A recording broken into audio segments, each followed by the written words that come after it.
Right, to be honest with you, I think we've done enough of this game build, and I think you've already created a great working game. But now is the point in which you can go and put your own take upon this game. You can change a few things, and I'm going to give you a few ideas. Doesn't mean that they're right, just some ideas of things that you might want to do that actually don't really require any more skills than you've taught already. So, for example, we have this thing where if the shark touches the crab, then we know the shark is basically going to lose a life. But maybe we could get him to switch to, back up in costumes here, maybe he can switch to that costume 3 of the shark. And then maybe he would disappear and then reappear, flashing if you wanted to, between, well, roughly, in the middle of the screen. Maybe that's what happens when you lose a life. Maybe Mr. Shark goes to this point. That's one idea. We haven't even looked at this icon over here, sounds. I'm not even going to teach you those. They're easy enough to work out. In fact, if you used Scratch in primary school, you probably used them then.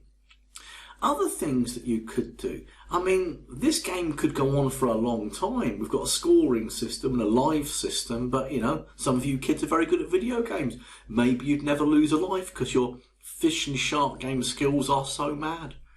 Well, maybe you could have a timer. Now, I'm not going to teach you how to do that. You do need a bit of teaching. But in the other videos that I made, there's a game build called, I think we call it Mole Smash or Mole Mash or something like that. And there's a timer in that one. But the techniques in that video are exactly the same as the ones you would use in this game. So I don't need to remake that video. Just go and watch it in the Mole Smash game.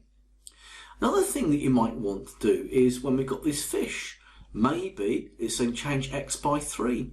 Maybe you could introduce random numbers. Maybe you could have the speed as a variable and it might change. I don't know, there's nothing particularly complex about that, but maybe different fish have different speeds. Pick a random number between 1 and, well, whatever you want, 1 and 10. What else could we do? Let me have a think now. I don't know, maybe, it's an idea, maybe we could introduce a puffer fish.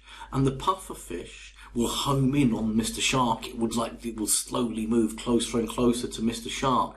And you might be thinking, well, how do I do that?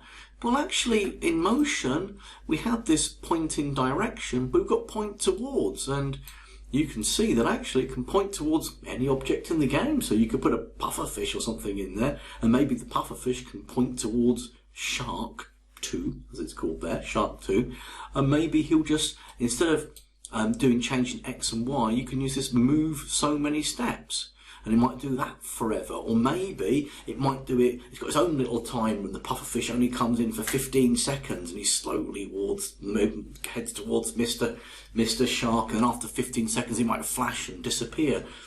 Again, there is nothing new to that, well, apart from the timer bit, you can learn that from Mole Smasher, but you now have the ability, you've got enough skills here that you can go and improve upon what we've made here.